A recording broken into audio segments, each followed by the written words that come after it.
आंखें नम क्यों लग रही है? कोई क्या याद आ गया ऐसा? नहीं नहीं, ऐसी कोई बात नहीं। आंखें नम नहीं, नहीं, थोड़ा आंखें देख लो सर, कैमरा भी है। ऐसा लग रहा है कि कुछ चीजें ऐसी याद आ गई क्या? कुछ याद आ गई क्या? कुछ चीजें चौटाला साहब की यादें आ गई। पर इसी में न होगा, हमारा रोहतक लोकसभा में आएगा, फर्रुखनगर भी, गुड़गांव शहर भी, झज्जर भी, बादली भी। तो हम यहीं से ताल ठोकेंगे। भूपेंद्र सिंह हुड्डा की ही मरोड़ निकालनी है आपके बारे में। सैनी साहब तो sir best leader of the India है। सैनी साहब का फायदा तो बीजेपी हर स्टेट में उठाएगी। के फेवरेट लीडर का जिक्र करें या सबसे अच्छे लीडर का, तो वो कौन है आपकी नजरों में? राव नरबीर सिंह। इंद्रजीत सिंह नहीं? राव नरबीर सिंह। राव इंद्रजीत नहीं? फेवरेट पूछा सर आपने। कमाल है।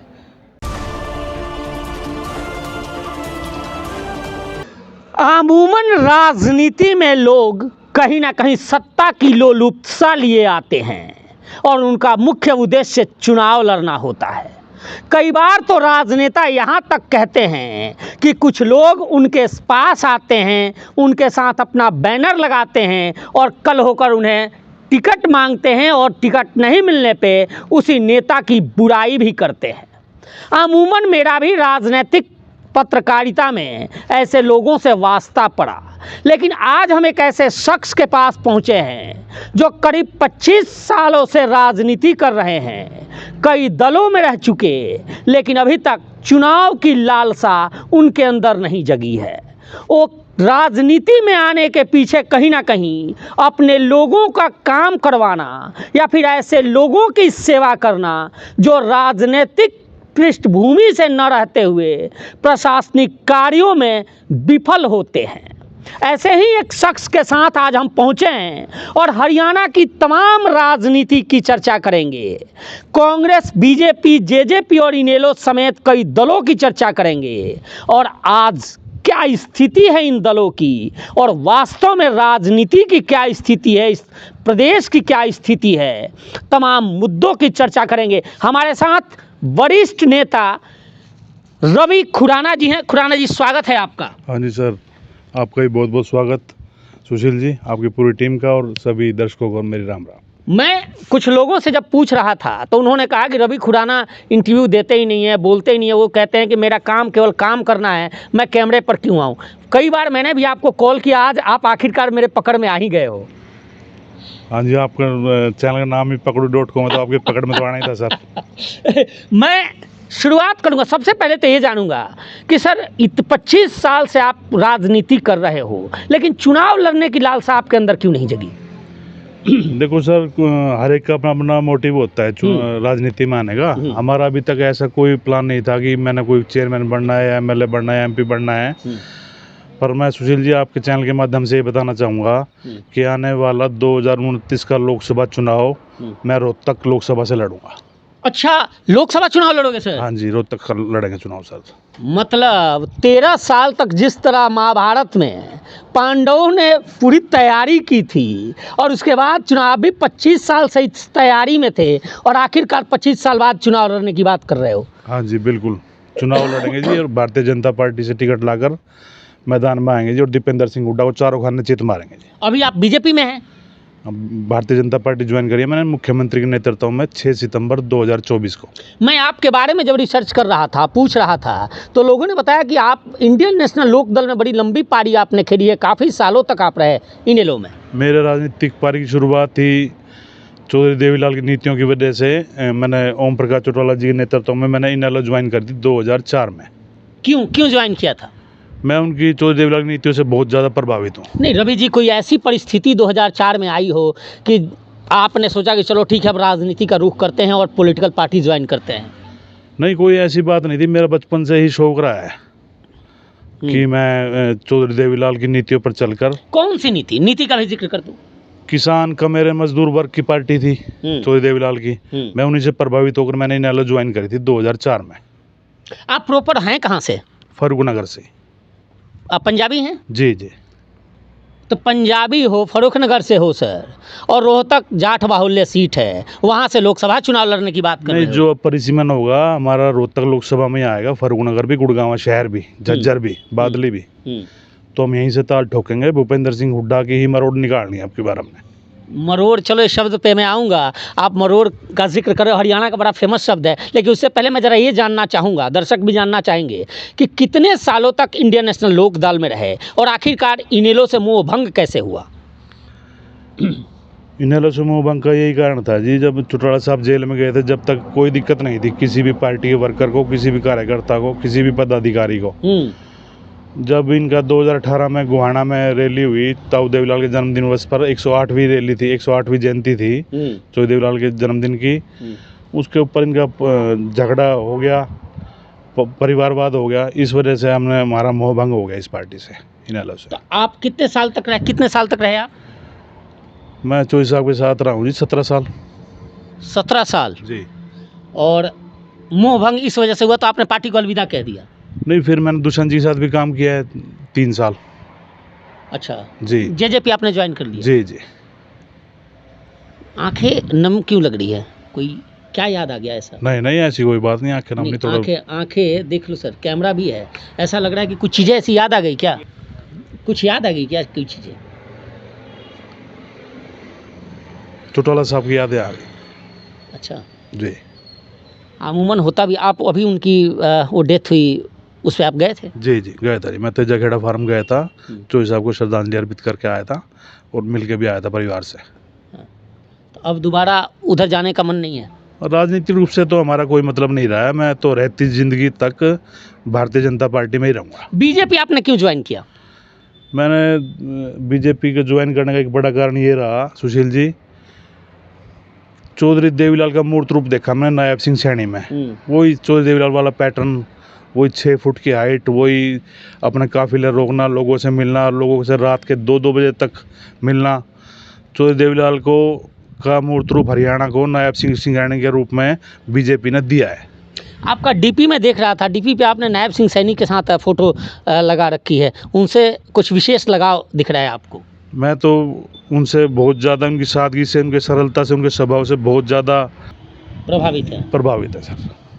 चलो सर, 1-2 सवाल वैसे भी मैं पूछ लूँ आपसे, क्योंकि काफ़ी लंबा राजनीति रहा है जी। मैं पहला सवाल जानूंगा कि आप जिस पार्टी में रहे हो, एक SYL का मुद्दा अभी तक अनसुलझा मुद्दा है हरियाणा के लिए, कई सबकी सरकार रही और सब केवल राग अलापते रहे, आप भी इस पूरे मुद्दे को आप किस रूप में देखते हो?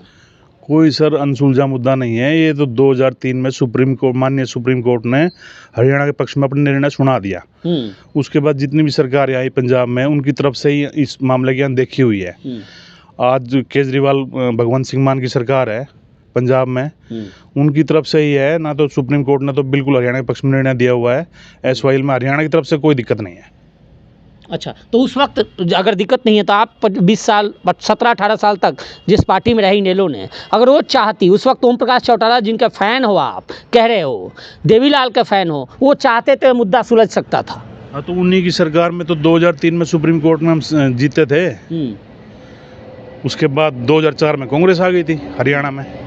अच्छा, कांग्रेस से कोई स्पेशल चीड़ है क्या आपको? नहीं, चिड़ क्या है, कांग्रेस पूंजीपतियों, मैं देखता हूँ जब कांग्रेस का जिक्र करूँ तो आप मरोड़ और पता नहीं कैसे शब्द इस्तेमाल करने लगते हो। कांग्रेस पूंजीपतियों की पार्टी है। आपको कांग्रेस का पूरा इतिहास पता है, 70 सालों तक इन्होंने देश को लूट के खाया है। मुझे लग रहा है पहले पंजाबी ऐसे हो, आज तो चलो ठीक है, लेकिन 2014 से पहले मैं जहाँ भी जाता था इंटरव्यू करने या खबर करने, तो पंजाबी ये कहते थे कि कांग्रेस उनके लिए सर्वोपरि है, सब कुछ है। आप भी पंजाबी समुदाय से हो और कांग्रेस को आप इस तरह से कह रहे हैं। हमारी भाषा में सर आपको आज तक कभी भी सुनने को नहीं मिला होगा कि हमने कभी जात पात की राजनीति की है।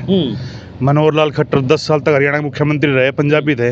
हमने कभी ये नहीं सोचा कि हम पंजाबी हैं, जाके मनोहर लाल खट्टर से मिल लो भाई। अब नायब सिंह सैनी कोई पंजाबी है, आप बताओ सर? नहीं। फिर सर पंजाबी वाली बात कहाँ से आ गई इसमें? इसलिए आ गई कि कांग्रेस 14 से पहले, मैं भी पुराना हूँ, 2008 से कवर कर रहा हूँ, अमूमन मैं देखता था कि पंजाबियों को कांग्रेस के प्रति बड़ी विशेष लगाव होती थी। नहीं, देखो सबकी अपनी अपनी समझ है सर। जब अतीत में झांक के देखे तो 1948 में पाकिस्तान और हिंदुस्तान के 2 टुकड़े हुए थे। तो जब हमारी जो कौम थी वहाँ से विस्थापित हो गए, यहाँ पे सेट हुए, तो ये शुरू में पंजाबी RSS में थे मोस्टली। अच्छा, हाँ जी। ये तो बाद में इनको थोड़ा टिकटे विकटे दी पार्टी ने, इसलिए थोड़ा वहाँ पे इनकी रुझान हुआ इनका। तो आपका मन कभी नहीं किया कांग्रेस की तरफ जाने के लिए? कांग्रेस में किस लिए जाना है सर? कांग्रेस का तो नाम ही ना लो, कांग्रेस तो भारत को दिमक की तरह चाट के खा गई सर। अच्छा। हाँ जी। और हरियाणा में हुड्डा साहब? अरे हुड्डा साहब, हुड्डा तो क्या कहूँ मैं आप हुड्डा के बारे में। तो हुड्डा तो औने पौने दामों में भोले वाले किसानों की जमीन लूट के खा गया। सेक्शन अभी 4 अभी किसान हित ऐसी बात कर रहे हैं वो। क्या किसान हुड्डा ऐसी साहब बात करी? कह रहे हैं कि आप मेरी तरफ से हुड्डा से जाके एक सवाल पूछना कि झज्जर में रिलायंस को लाने वाला कौन था? अच्छा। हाँ जी। अभी वो कह रहे हैं कि किसान जो डिमांड कर रहे हैं, जो प्रदर्शन और धरने पे बैठे हैं, उनकी डिमांड मांग जायज है, सरकार को उनकी मांगे मान लेनी चाहिए। हुड्डा से जाके ये पूछना आप कि उनकी सरकार में जब कोई गिरदावरी हुई थी खराब फसलों की, 2-2 रुपए के चेक आए। 2014 में बीजेपी सरकार बनी, आज 13 जनवरी 2025 का दिन है। 2014 से 2025 तक ऐसा कोई साल नहीं गया होगा जब बीजेपी ने किसानों को नुकसान की भरपाई का मुआवजा ना दिया हो। तो अभी जो किसान डिमांड कर रहे हैं, कानूनों की बात कर रहे हैं, एमएसपी की बात कर रहे हैं, सुशील जी, किसान आंदोलन आपकी नज़र में क्या है ये बता दो। किसान आंदोलन नहीं है, एक किसान को खेत में पानी देना है, रखवाली करनी है। किसानों को कहाँ टाइम है कि जाके वहाँ बॉर्डर पे बैठे हैं। ये कौन है? ये बॉर्डर पे असामाजिक तत्व बैठे हैं। देख लो सर, कुछ लोग अन्नदाता कहते हैं आपको। हुड्डा साहब कह रहे हैं कि अन्नदाता हैं, और आप कह रहे हो कि इसमें ज़्यादातर असामाजिक तत्व हैं। अन्नदाता तो सर पीछे खेतों में जाके देखो पानी दे रहा है। अन्नदाता को कहाँ टाइम है काजू की बर्फी खाए वहाँ बॉर्डर पे जाकर अच्छा बड़ी। आप कभी गए हो किसान आंदोलन में? नहीं, मैं तो किस लिए जाऊँगा सर, हम भी किसान हैं सर, हमारी भी ज़मीन है इसके पीछे, 16 एकड़ ज़मीन हमारी भी है सर। अच्छा, हम क्यों जाएंगे सर? आप खेती करना जानते हो? हाँ जानते हैं सर। किया है खेती आपने? हाँ किया है सर। देख लो चेहरे हंस रहे हो, इसका मतलब झूठ बोल रहे हो। नहीं सर, कमाल है, आपको मैं घुमा के लाता हूँ अपने खेतों में। खेती आप करते हो? हाँ करते हैं सर। तो फिर तो हुड्डा साहब ये क्या कह रहे हैं कि नहीं इनकी मांगे जायज है, जायज है, क्या समझ रहे हो आप इसको? हुड्डा साहब का काम है घी, आग में घी डालना। हुड्डा साहब ने तो जब मैंने आपको पहले बताया सेक्शन 4 और सेक्शन 6 नोटिस का डर दिखाकर किसानों की जमीन औने पौने दामों में लूटी है। हुड्डा तो रिलायंस का दलाल है। अच्छा। हाँ जी। कमाल है। जो राहुल गांधी ये बीजेपी, अब मुझे पता चल गया, पहले पता नहीं था कि बीजेपी नेता है। खैर, जो राहुल गांधी अडानी अंबानी करते हैं, आज भारतीय जनता पार्टी के नेता इन्होंने ये भी कह दिया कि हुड्डा ही रिलायंस को लाया, और हुड्डा रिलायंस के वो जो शब्द इन्होंने इस्तेमाल किया यही करेंगे। हाँ तो दलाल हिंदी शब्द है सर, इंग्लिश का शब्द है ब्रोकर। सबको पता है कि रिलायंस को कौन लेके आया था हरियाणा में। और आज ये किसानों को बरगला के ये कह रहा है कि रिलायंस ने बड़े बड़े गोदाम बना लिए, ये कर लिया, वो कर लिया। ये तो लोगों को बेवकूफ़ बनाने वाला आदमी है। इसके बारे में अगर लोगों को पता लग जाए इसकी सच्चाई के बारे में, तो लोग हुड्डा को अपने घर के आगे से भी ना जाने दें। अच्छा, ईवीएम अभी जो जीत हुई उसको लेकर, ईवीएम को लेकर पूरे देश में एक बड़ा रोड़ा मचा हुआ है हर जगह। आपको क्या लगता है कि वास्तव में ईवीएम ठीक नहीं है, गलत है, ईवीएम से धोखाधड़ी संभव है? ईवीएम खराब नहीं है सर, कांग्रेस का दिमाग खराब है। कैसे? जब मैंने आपको बताया कि 5 बार ईवीएम से लोकसभा का चुनाव हुआ है हिंदुस्तान में, 2 बार कांग्रेस जीती है, तीसरी बार बीजेपी जीती है। जब बैलेट पेपर से चुनाव होता था हिंदुस्तान में, तो बीजेपी ने कभी मांग नहीं करी कि ईवीएम को लेकर आओ। कांग्रेस ही ईवीएम को लाने वाली है, और कांग्रेस ही इसको जैसे इनको सत्ता से पब्लिक ने बेदखल किया, ये ईवीएम का बहाना बनाकर लोगों को भ्रमित करने का काम करते हैं। वो वीवीपैट पर्ची का भी आप जिक्र कर रहे थे कुछ। सुप्रीम कोर्ट में ये 11वीं बार सुनवाई हुई है।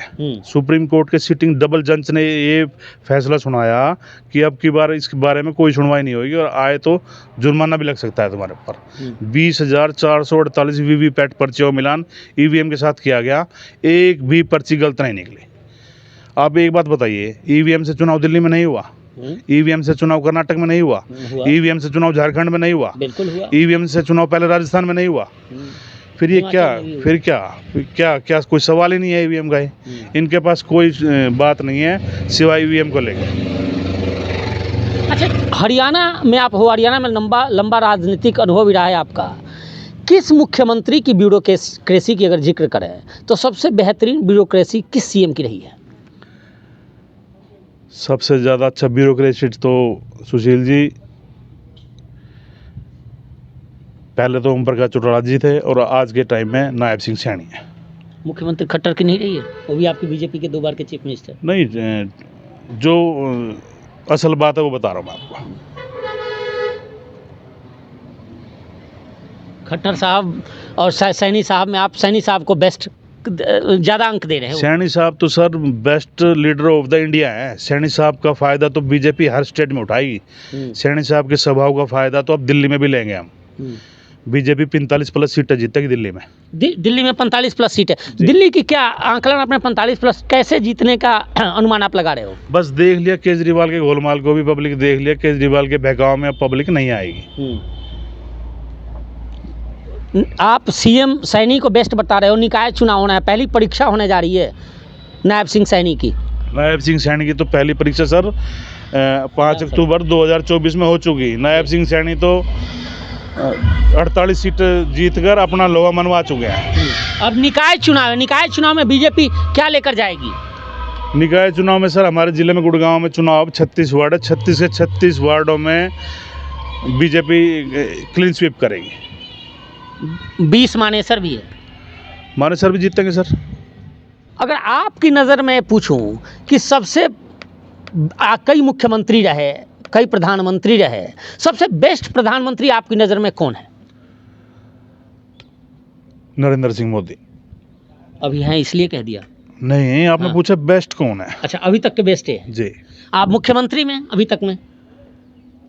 चौधरी देवीलाल।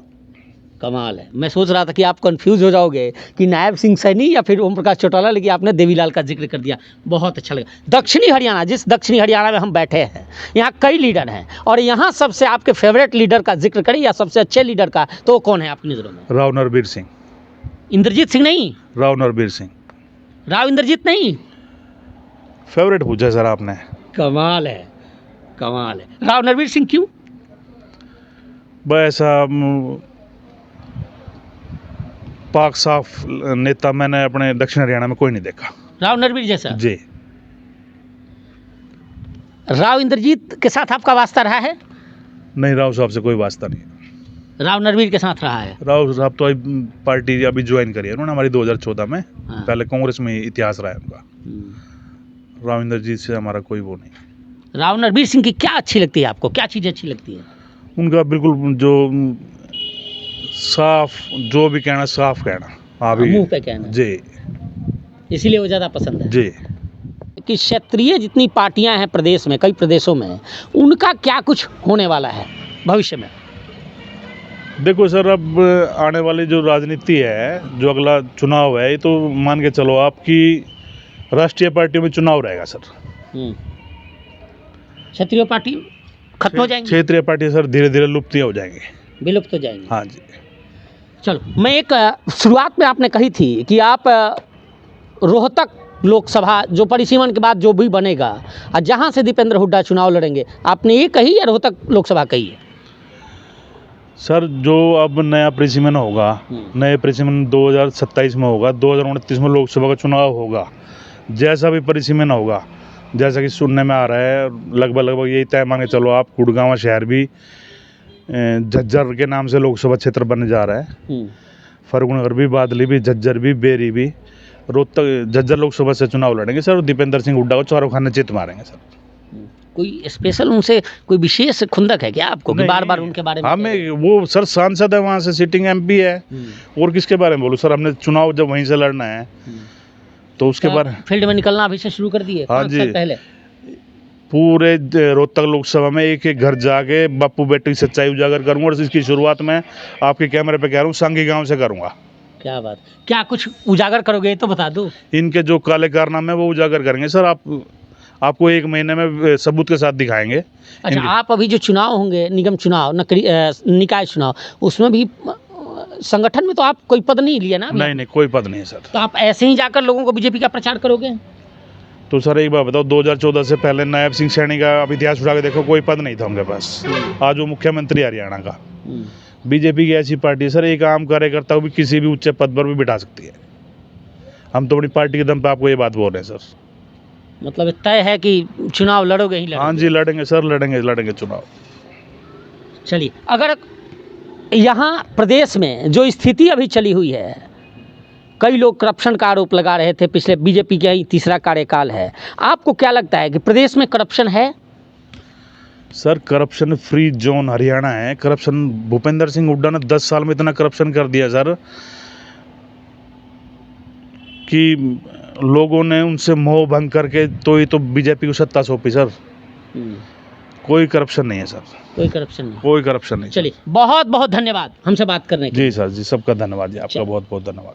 चलिए, निश्चित तौर पर हालांकि अभी लोकसभा चुनाव परिसीमन में देरी है, लेकिन जिस तरह से किसान आंदोलन और तमाम मुद्दों को लेकर कांग्रेस बीजेपी को घेरने की कोशिश कर रही है, उसमें भारतीय जनता पार्टी के नेता हैं, इन्होंने साफ कर दिया कि जो बीज आज फल के रूप में बने हुए हैं, ये कहीं ना कहीं ये भ्रष्टाचार और किसान आंदोलन का ये मुद्दा कांग्रेसियों का देन है। और वही हुड्डा साहब रिलायंस को लाए या फिर इन किसानों के साथ उस वक्त विश्वासघात किए तो फिर कोई कुछ नहीं बोला, और आज वही किसानों की हक की बात करते हैं। फिलहाल आपको इंटरव्यू कैसा लगा कमेंट कर ज़रूर बताइएगा, और चैनल को लाइक और सब्सक्राइब ज़रूर कीजिएगा।